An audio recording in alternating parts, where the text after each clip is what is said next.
عسلامة الناس الكل، إن شاء الله تكونوا بألف خير وعافية.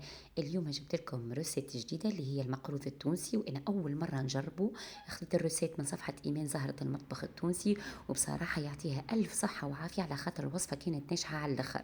بالنسبة للمقادير باش نحطها لكم في صندوق الوصف. هوني حضرت السميد متوسط معاها شوية سميد أرطب ومعاها شوية فرينة.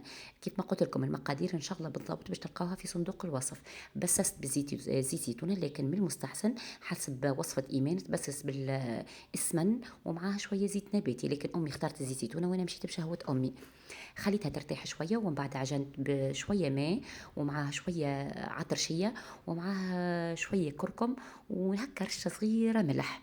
خليت كيف كيف العجينة، وبالطبيعة راهي العجينة ما تتعجنش بكف اليد خاطر باش يجيك المقروض يابس.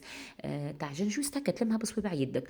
وحضرت التمرة متاعي اللي هو معناتها مفوح بالشوش الورد، رشة قرفة وشوية فاكهة. عملته في شكل دي بودان هو العجينة، وشكلت لي بودان متاع المقروض وقسمت وقليت.